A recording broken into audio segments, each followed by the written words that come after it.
Mister perfect extra gold திருமணமான ஆண்களுக்கு திருப்பு முனையை ஏற்படுத்தும் ஹலாலான இயற்கை வியாகரா. 60,000க்கும் மேற்பட்ட திருப்திகரமான வாடிக்கையாளர்கள், 500க்கும் மேற்பட்ட வாடிக்கையாளர்களுக்கு குழந்தை வரமும் கிடைத்துள்ளது. வயதான பலகினமா, சுகர் பலகினமா, இனி கவலை வேண்டாம். உங்கள் இல்லறம் நல்லறமாக அமைய உடனே ஆர்டர் செய்யுங்கள். மேலும் விவரங்களுக்கு கீழுள்ள எண்ணை அணுகுங்கள்.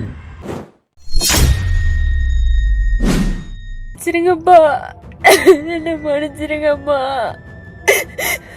அவ்வளவுதான், முடிஞ்சு போச்சு எல்லாமே. நான் போறேன். என் பிள்ளைக்கு நடந்த மாதிரி நீ யாருக்கு இந்த மாதிரி நடந்துடக்கூடாது. என்ன மன்னிச்சிருங்கப்பா, சாரி, நான் போறேன். இதுக்கு மேல இவங்கள்ட்ட என்னால வாழ முடியாது. போலீஸ் கிட்ட நீங்க தலைகுனிய வேணாம். இந்த ஆடியோ மட்டும் நீங்க போலீஸ்ட போட்டு காமிச்சீங்கனாலே போதும்பா.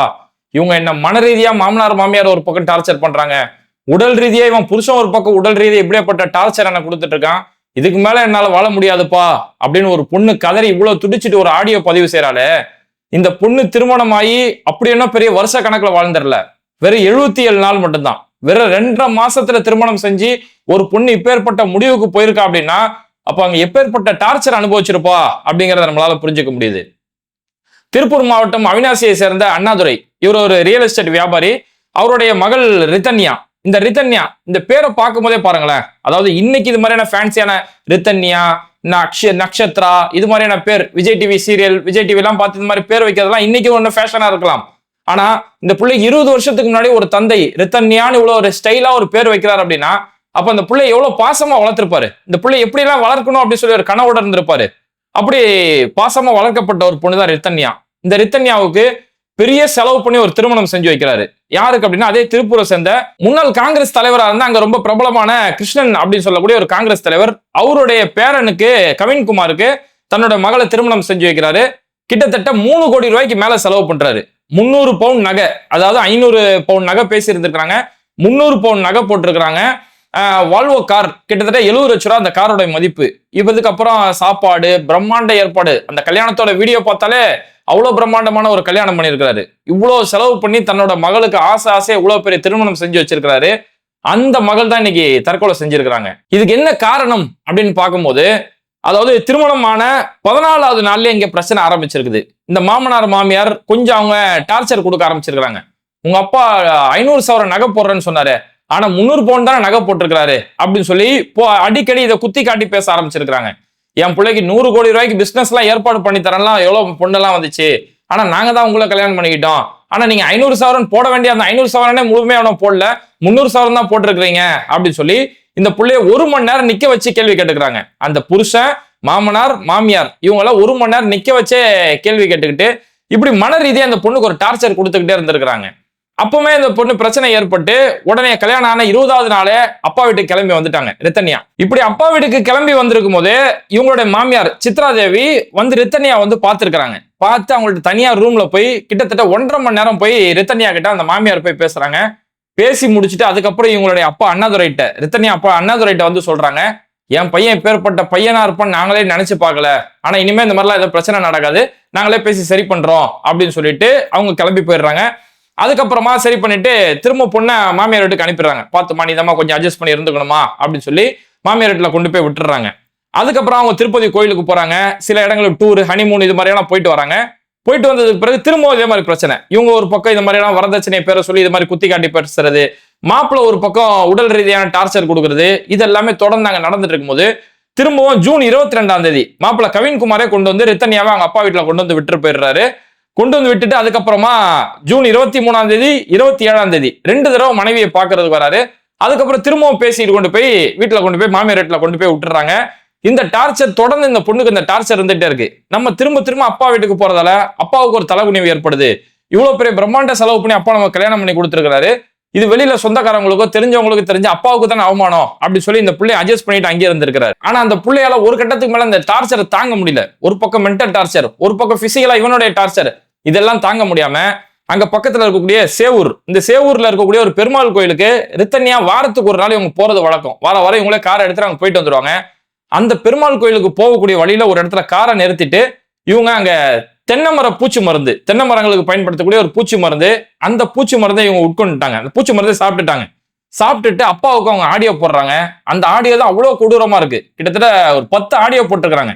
என்னன்னா இவங்க ஆடியோ வாட்ஸ்அப்ல தான் அனுப்பியிருக்கிறாங்க. அவங்களுடைய அப்பா அங்க மொபைல நெட்வொர்க் ஆஃப் பண்ணி வச்சிருக்காரு, மொபைல் நெட் ஆஃப் பண்ணி வச்சிருந்திருக்காரு. அதுக்கப்புறம் இந்த சம்பவம்லாம் நடந்ததுக்கு அப்புறம் சொந்தக்காரங்களுக்கு வாட்ஸ்அப்ல விஷயத்தை தெரியப்படுத்தலாம் அப்படின்னு நெட் ஆன் பண்ணும் போதுதான் புள்ள அனுப்பின இந்த 10 ஆடியோ அவருக்கு 1 by 1 அந்த 10 ஆடியோ வந்து விழுந்திருக்குது. அந்த ஒவ்வொரு ஆடியோலுமே அந்த பொண்ணு பேசும்போது, அப்பா என்னை மன்னிச்சிருங்கப்பா, சாரிப்பா, இதுக்கு மேல என்னால இதை சகிச்சுக்க முடியாதுப்பா, அந்த அளவுக்கு இவங்க மென்டலி டார்ச்சர் கொடுக்குறாங்க. இந்த மாதிரி வரதட்சணை சம்பந்தமா அந்த மாமியார் இவங்க ஒரு பக்கம் திட்டிக்கிட்டே இருக்கிறது, இவன் ஒரு பக்கம் பிசிக்கலா என்னால டார்ச்சர் கொடுத்துட்டே இருக்கான், என்னால மன ரீதியாவும் தாங்க முடியல, உடல் ரீதியாவும் என்னால தாங்க முடியலப்பா. நான் இதுக்கு மேல உங்களுக்கு என்னால சிரமம் கொடுக்கணும்னு நான் விரும்பல. ஏன்னா நான் உங்களை வீட்டுக்கு வந்துட்டேன் அப்படின்னா அது உங்களுக்கு எவ்வளவு பெரிய சிரமம், எவ்வளவு பெரிய தலைகுனிவை ஏற்படுத்தும் சொல்லி எனக்கு புரியுதுப்பா. அதனால உங்களுக்கு என்னால சிரமப்படுத்தணும் நான் விரும்பல. அதனால நீங்க என்ன செய்யுங்க, நான் இப்ப முடிவு எடுத்துட்டேன், இனி நான் வாழ போறது இல்ல, நான் போறதுன்னு சொல்லி முடிவு எடுத்துட்டேன்ப்பா. எனக்கு 2வது கல்யாணம், நான் ஃபியூச்சர்ல வேற ஒரு வாழ்க்கையை தேடிக்கலாம் அப்படின்ற முடிவும் எனக்கு கிடையாது, அதுக்கான சக்தி எனக்கு கிடையாது. ஒருவனுக்கு ஒருத்தி தான் அப்படின்ற முடிவுல தான் நான் இருக்கிறேன். அதனால என்னால 2வது கல்யாணம் சொல்லி அதெல்லாம் நினைச்சு பார்க்க முடியாது. உங்களுக்கும் உங்க வீட்டுல வந்து உட்காந்துக்கிட்டு உங்களுக்கும் நான் பாரமா இருக்கணும் அப்படின்றத நான் விரும்பலப்பா, நான் போறேன்ப்பா அப்படி சொல்லி அழுதுகிட்டே அந்த புள்ள பேசக்கூடிய ஆடியோ அவ்வளோ கொடூரமா இருக்கு. எந்த ஒரு மனிதனால அந்த ஆடியோ கேட்க முடியாது. அந்த தந்தை அந்த ஆடியோ எப்படிதான் தாங்கிக்கிட்டாரோ தெரியல, அவ்வளோ கொடூரமா இருக்கு அந்த ஆடியோக்கள். இதெல்லாம் சொல்லி முடிச்சு அந்த புள்ள அடுத்த விஷயங்களே சொல்லுது, அப்பா அந்த மாதிரி நீங்க எனக்கு நகையெல்லாம் போட்டீங்கல்ல, அந்த நகையெல்லாம் வீட்டுல நான் அந்த ரூம்ல வச்சிருக்கிறேன். கட்டில கீழே போனீங்கன்னா ஒரு சிவப்பு கலர் ஹேண்ட்பேக் ஒன்று இருக்கும், அந்த ஹேண்ட்பேக்ல ஒரு சாவி இருக்கும். பாத்ரூம் பக்கத்துல ஒரு ட்ரெஸ்ஸிங் டேபிள் ஒன்று இருக்கும், அந்த டேபிள் வந்து நான் லாக் பண்ணல, ஓபன் பண்ணினா அந்த இடத்துல ரைட் சைட்ல 2வது டிரால இருக்கக்கூடிய அந்த டிரா மட்டும் தான் நான் லாக் பண்ணியிருக்கேன். அந்த டிரா ஓபன் பண்ணினா அங்க எல்லா நகையும் இருக்குப்பா, மயில் போட்ட மோதிரம், அந்த செயின் ஒண்ணு, நீங்க முத எனக்கு ஆசையா வாங்கி கொடுத்த செயின், எனக்கு நீங்க வாங்கி கொடுத்த கொலுசு, மாமா வாங்கி கொடுத்த செயின் அப்படின்னு சொல்லி எல்லா விவரத்தையும் அந்த புள்ள அந்த ஆடியோல அழகா சொல்லுது. அப்போ அவ்வளவு தெளிவான புள்ளதான். ஒன்னும் ஒரு மனநலம் பாதிக்கப்பட்டோ இந்த டென்ஷனால ஒரு மன ரீதியா ஏதாவது பிரச்சனையா அப்படிலாம் எதுவுமே கிடையாது. அந்த புள்ள அவ்வளவு கிளியரா சொல்லுது, இந்த இடத்துல நகை வச்சிருக்கேன், அது இந்த நகை, அதுக்கடுத்து அந்த இடத்துல இன்னொரு ஹேண்ட்பேக் வச்சிருக்கேன், அதுல 2 செல்போன் இருக்கும், அந்த செல்போன் பக்கத்துல ஒரு சாவி இருக்கும், அந்த சாவி எடுத்து இன்னொரு டிரா நீங்க ஓபன் பண்ணீங்கன்னா அதுல நீங்க எனக்கு கொடுத்துருக்க 2 லட்சம் ரூபாய் பணம் அதுல இருக்கு, இதையும் எடுத்துக்கோங்கப்பா அப்படி சொல்லி இவ்வளவு துல்லியமா எல்லா விஷயங்களையும் சொல்லிட்டு, இதுக்கப்புறமா நான் இறந்ததுக்கு அப்புறம் போலீஸ் வந்து கேட்பாங்க, போலீஸ் கிட்டே நீங்க பதில் சொல்லி தலைகுனிய வேணாப்பா, இந்த ஆடியோ நீங்க போலீஸ்ல எடுத்து காட்டினா போதும்பா, என்னோட இந்த சாவுக்கு என்னுடைய திருமணம் தான் இதுக்கு ஒரே காரணம், நீங்க எனக்கு எவ்வளவு ஆசையா திருமணம் செஞ்சு வச்சீங்க, ஆனா அந்த திருமணம் தப்பான ஒரு திருமணமா போயிருச்சுப்பா, இவங்க ஒரு கிரிமினல்பா, குடும்பமே கிரிமினல்பா அப்படின்னு சொல்லி அந்த புள்ள அழுது சொல்லுது. அந்த மரணத்திற்கு காரணம் இந்த மாமியார் இந்த கணவர் தான் காரணம் அப்படின்ற முழு விபரத்தை இந்த பொண்ணு பதிவு செய்யறாங்க. அதுக்கப்புறமா இப்பேற்பட்ட சம்பவம், இந்த ஆடியோ இதெல்லாம் வெளியே வந்ததுக்கு பிறகு காவல்துறை அந்த 3 பேரையுமே கைது செய்யறாங்க. கணவன் கவின்குமார், மாமனார் ஈஸ்வரமூர்த்தி, மாமியார் சித்ராதேவி, இந்த 3 பேருமே கைது செய்யறாங்க. இதுல அந்த மாமியார் சித்ராதேவி அவங்களுக்கு இப்போ உடல் ரீதியா ஒரு பிரச்சனை இருக்குது, அவங்களுக்கு சமீபத்துல கர்ப்பப்பை அறுவை சிகிச்சை செஞ்சிருக்கிறதால இவங்களுக்கு உடல் ரீதியா அந்த பிரச்சனை இருக்கு அப்படின்றதால அவங்களுக்கு மட்டும் பைண்டிங் ஆர்டர்ல அவங்களுக்கு பெயில் கொடுத்திருக்காங்க. மற்ற அந்த கணவன் மாமனார் 2 பேருமே அரெஸ்ட் பண்ணி போலீஸ் உள்ள வச்சிருக்காங்க. அப்ப இப்பேற்பட்ட ஒரு பொண்ணு ஆசையா வளர்த்து 3 கோடி ரூபாய்க்கு மேல பிரம்மாண்டமான ஒரு திருமணம் செஞ்சு அந்த பிள்ளையை பறி கொடுத்துட்டு இன்னைக்கு அந்த தந்தை பேசுறாரு. அந்த தந்தை பேசக்கூடிய ஒரே ஒரு கிளிப்பை பாருங்களேன். என் பொண்ணு செஞ்ச தவிர உலகத்துல எந்த பொண்ணு தயவு செய்து செஞ்சிடக்கூடாது. வாழ்றதுக்கு எத்தனையோ வழி இருக்கு. அப்பா அம்மா வந்து உங்களை 25 வருஷம் 27 வயசை காப்பாற்றினவங்க, சாக வரைக்கும் காப்பாற்றாம விட மாட்டாங்க. அதனால மாற்று வாழ்க்கை அமைக்கலைங்கிறது அவங்கவுங்க மனநிலை பொறுத்து. என் பொண்ணு வந்து ஒருத்தனுக்கு ஒருத்தின்னு சொல்லி இறந்துட்டா, அதில் எனக்கு பெருமையாக இருக்கு. பொண்ணை இழந்தா கூட அதே மாதிரி எல்லா பொண்ணும் இருக்கும்னு நான் நினைக்கல. ஆனால் வாழ்றதுக்கு வழி இருக்கு, வாழலாம். தயவு செய்து வந்து உயிரை மாச்சுக்காதீங்க. இது வந்து நான் உலகம் முழுக்க இருக்கிற என்னுடைய சகோதரிகளை நினைச்சு, என்னுடைய குழந்தைய நினைச்சு நான் இந்த வந்து என்னுடைய கருத்தை என்ன மனசுல பட்டதை நான் சொல்றேன். அப்போ இங்க பிரச்சனை எங்க அப்படின்னு பார்த்தோம்னா, ஃபர்ஸ்ட் வரதட்சணை, இது ஒரு முக்கியமான ஒரு பிரச்சனை. 2வது பார்த்தோம்னா ஒருவனுக்கு ஒருத்தி அப்படின்ற இது வந்து ஒரு விதியை அவங்க எழுதி வச்சுட்டாங்க. ஒருவனுக்கு ஒருத்திங்கிறது சரிதான், ஆனா இந்த ஒருவன் தான் உனக்கு கல்லானாலும் கணவன், புல்லானாலும் புருஷன், அவன் என்ன செஞ்சாலும் எல்லாத்தையும் சகிச்சுட்டு தான் இருக்கணும் அப்படின்ற ஒரு கட்டமைப்புல இதுதான் நம்மளோட கலாச்சாரம் அப்படின்னு வைக்கிறாங்க பாருங்க. இது ஒரு அடுத்த கட்ட ஒரு பிரச்சனை. அதுக்கடுத்து அந்த மாப்பிள்ள அந்த வழியா, அதாவது என்ன பிசிக்கலா டார்ச்சர் பண்றான், உடல் ரீதியா டார்ச்சர் பண்றான் அப்படின்னா என்ன அர்த்தம்? அந்த பெண்ணை அந்த அளவுக்கு போட்டு ஒரு கணவன் அப்படின்ற உரிமையால இவ்வளவு மோசமான அளவுக்கு அவங்களை ஏதோ டார்ச்சர் பண்ணியிருக்கிறான் அப்படிங்கறது அங்க நம்மளால புரிஞ்சுக்க முடியுது. அப்ப அதுல பார்த்தோம்னா ஃபர்ஸ்ட் வரதட்சணை இன்னைக்கு எவ்வளவு ஒரு கொடூரமான அதாவது பிச்சை எடுக்கிறதுக்கு சமம். வரதட்சணை அப்படிங்கிறது பிச்சை வாங்கி மாப்பிள்ளைய ஒரு பிள்ளைய வளர்த்து பிள்ளைய நல்லா படிக்க வச்சு அவனை நல்லா தொழிலாம் செஞ்சு கொடுத்துட்டு அவனை கொண்டு போய் விற்கிறீங்க பாருங்க. இது பிச்சை, இதுக்கு போய் பிச்சை எடுத்துட்டு போயிடலாம். அவ்வளவு மோசமான ஒரு காரியம் இந்த வரதட்சணை. இன்னைக்குமே இந்த வரதட்சணை இவ்வளவு நம்ம டெக்னாலஜியா வளர்ந்து போய் இவ்வளவு பகுத்தறிவு நம்ம இவ்வளவுமே வளர்ந்து போயும் பல குடும்பங்கள் இன்னைக்கு வரதட்சணை வாங்கி தான் திருமணம் செய்யறாங்க அப்படின்னு கேட்கும்போது அவ்வளவு கேவலமான ஒரு காரியம். அதனால ஒவ்வொரு இளைஞர்களுமே முடிவு செய்யணும், நான் திருமணம் செய்யும் போது வரதட்சணை இல்லாம தான் நான் திருமணம் செய்வேன் அப்படின்ற உறுதியான நம்பிக்கை எடுக்கணும். ஏன்னா வரதட்சணை அப்படிங்கிறதே அது மோசமான ஒரு பெண்ணடிமைத்தனை. ஏன்னா ஒரு அவளை நான் திருமணம் செய்யறதால நான் ஆண் உயர்ந்தவன், அதனால நீங்க இவ்வளவு நகை வரதட்சணையா தரணும், இவ்வளவு பணம் நீங்க வரதட்சணையா தரணும் அப்படின்னு கேட்கறது அவ்வளவு பெரிய ஒரு பெண்ணடிமைத்தனம். அதனால இந்த வரதட்சணை இல்லாத ஒரு நிலைமை ஏற்படணும். இதனாலதான் இஸ்லாம் என்ன சொல்லுதுன்னா, எங்கேயுமே வரதட்சணை வாங்கப்படக்கூடாது. அந்த பெண்ணுக்கு இந்த ஆண் தான் மகர் கொடுத்து திருமணம் செய்யணும். ஏன்னா ஒரு பெண்ணை திருமணம் செய்யறான், இவன் நாளைக்கு அந்த பொண்ணை விட்டுட்டு போயிடலாம், ஒரு டிவோர்ஸ் பண்ணிட்டோ ஏதோ அந்த பெண்ணை விட்டுட்டு போயிடலாம், இல்ல மரணிச்சே போயிடலாம். அப்ப அந்த பெண் நாளைக்கு ஒரு குழந்தைகள் உருவாகும். அப்ப அந்த குழந்தைகள் வச்சுட்டு இந்த பெண் ஒண்டியா என்ன செய்வா? அப்போ அவள் லைஃபுக்கான ஒரு ஷூரிட்டி வேணும். அதனால அந்த பெண் முடிவு செய்யணும். ஒரு திருமணம் பேசும்போது அந்த பெண் முடிவு செய்யணும், எனக்கு இவ்வளவு மகர் வேணும், எனக்கு நகையாவோ பணமாவோ நீங்க பொற்குவியல வேணாலும் கேட்டுக்கலாம் அப்படின்னு சொல்லி குர்ஆன் அனுமதி கொடுக்குது. அப்ப எவ்வளவு வேணும்ன்றதை அந்த பெண் முடிவு செய்யணும், அதுக்கப்புறம் தான் திருமணம் செய்யணும்னு சொல்லி பெண்களுக்கு இந்த அளவுக்கு உரிமை கொடுக்கப்பட்டிருக்கு. ஆனா இன்னைக்கு என்ன வரதட்சணை, பெண்ணை நம்ம திருமணம் செய்யறதா பொண்ணுகிட்ட நம்ம வரதட்சணை வாங்கணும் அப்படின்னு சொல்லி கல்யாண செலவெல்லாம் அந்த பொண்ணு வீட்டு தலையில ஏத்திக்கிறணும் அப்படின்னு சொல்லி வாங்கக்கூடிய இந்த வரதட்சணைக்குலாம் அவ்வளவு கொடுமையானது இது.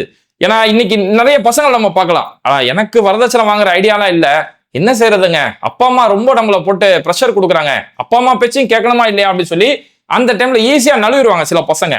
மற்ற நேரத்துலலாம் அப்பா அம்மா பேச்சை கேட்கறது கிடையாது, சினிமாவுக்கு போறது, நைட் எல்லாம் ஃப்ரெண்ட்ஸோட ஊர் சுத்துறது, அங்கங்க டூர் போய் சுத்துறதுன்னு சொல்லி இந்த நேரங்கள்லாம் அப்பா அம்மா பேச்சை கேட்க மாட்டானுங்க.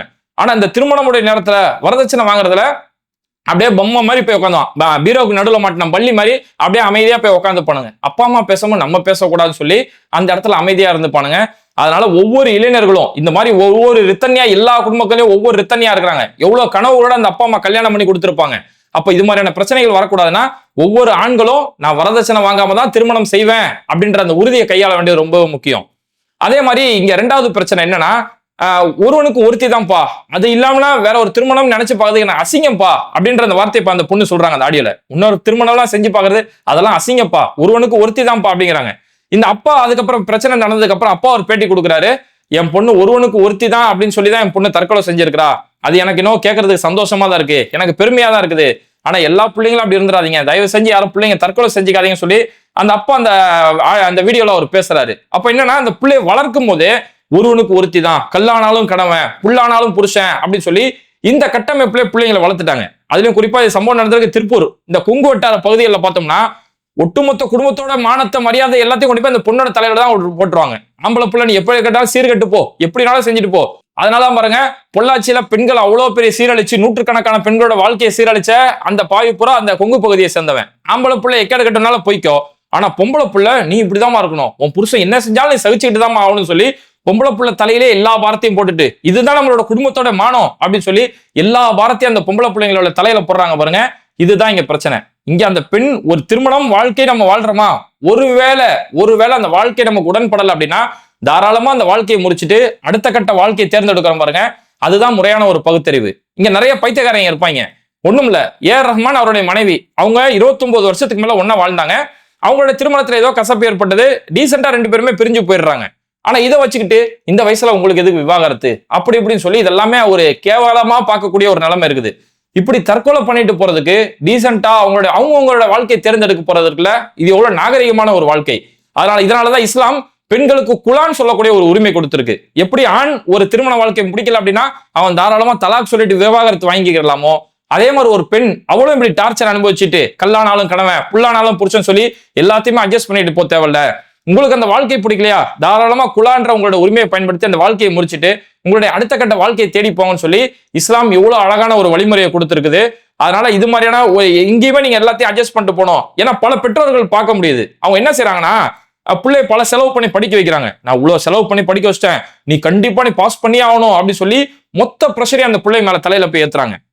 நான் உனக்கு இவ்வளவு செலவு பண்ணி நான் உனக்கு கல்யாணம் பண்ணி வைக்கிறேன், நம்ம நீ வாழ்ந்தே ஆகணும், எவ்வளவு பிரச்சனை ஆனாலும் நீ வாழ்ந்தே ஆகணும் சொல்லி மொத்த பிரஷரை அந்த பிள்ளையோட தலையில கொண்டு போய் ஏத்துறாங்க. பெற்றோர்கள் நீங்க இப்ப எவ்வளவு செலவு பண்ணி படிக்க வச்சாலும் ஒருவேளை அதுல அந்த பிள்ளைங்க ஃபெயில் ஆகவும் வாய்ப்பு இருக்கு. ஃபெயில் ஆகுறதும் பாஸ் ஃபெயில் ரெண்டுமே சேர்ந்ததுதான் வாழ்க்கை. ஒருவேளை நீ ஃபெயில் ஆகி வந்தாலும் பரவாயில்லவா, அப்பா அவங்க கூட பக்கபலமா இருக்கேன், நம்ம திரும்பவும் படிக்கலாம் அப்படின்ற தைரியத்தை கொடுக்கணும்.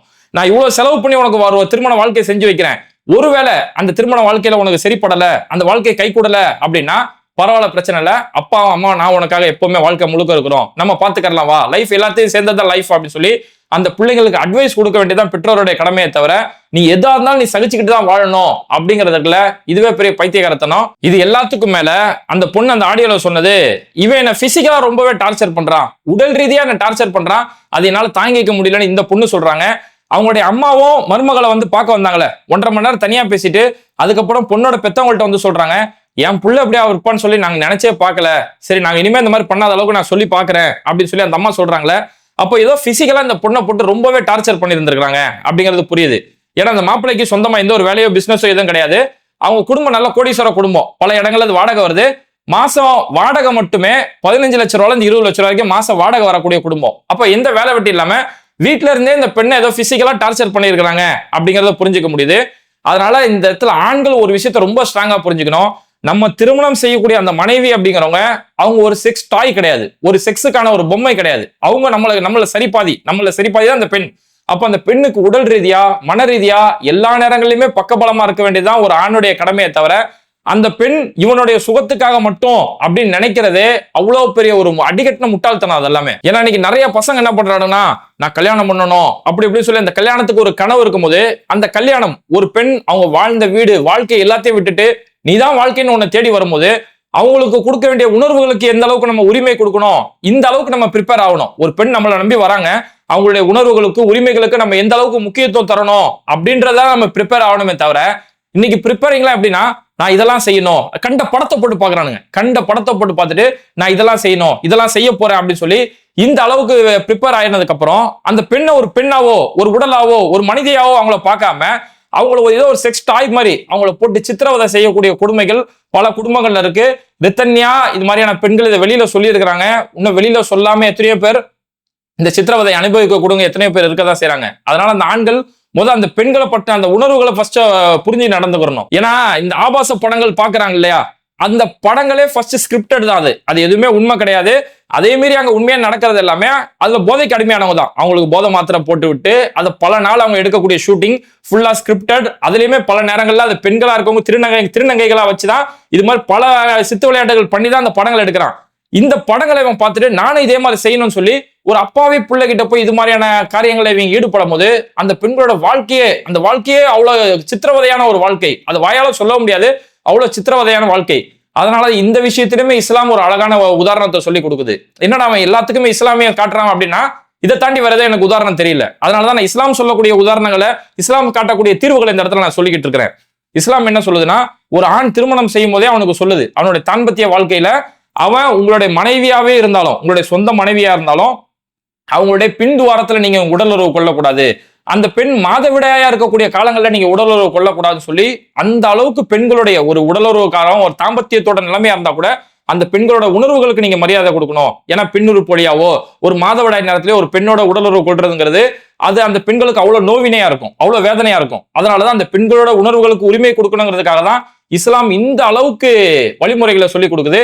ஆனா இது எதையுமே பார்க்காம அந்த பெண்களுக்கும் உணர்வு இருக்குமே, இது எதையுமே பார்க்காம என்னோட தேவை முடிஞ்சா போதும் அப்படிங்கறதால அந்த பெண்களை ஒரு பொம்மை மாதிரி நினைச்சுக்கிட்டு இந்த அளவுக்கு சித்திரவதை செய்யக்கூடிய ஆண்கள் பல பேர் இருந்துகிட்டு இருக்காங்க. அதனால பெண்களுடைய உணர்வுகளை புரிஞ்சுக்கணும்.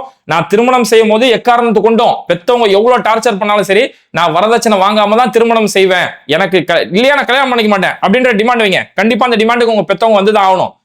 நீங்க வரதட்சணை வாங்காம நேர்மையான முறையில திருமணம் செய்யுங்க, அந்த திருமணத்தை நான் செஞ்சுக்கிறேன், அதுக்கு எவ்வளவு காலமானாலும் நான் வெயிட் பண்றேன் அப்படின்ற ஒரு டிமாண்ட் வைங்க. கண்டிப்பா உங்க பெற்றோர் உங்க வழிக்கு வந்துதான் ஆகணும். அதனால பெண்களுடைய உணர்வுகளை புரிஞ்சுக்க வேண்டியது ரொம்ப முக்கியம். அப்படி அந்த உணர்வுகளை புரிஞ்சுக்கிட்டா மட்டும்தான் இது மாதிரி ஒவ்வொரு ரித்தன்யாவும் பாதுகாக்கப்படுவாங்க. இது மாதிரி வீடியோக்களை தொடர்ந்து பார்க்கிறதுக்கு மறக்காம பெண்டை டிவியை சப்ஸ்கிரைப் பண்ணிட்டு இந்த வீடியோக்களை உங்க நண்பர்களுக்கு அதிகமா ஷேர் செய்யுங்க. இணைந்திருப்போம்.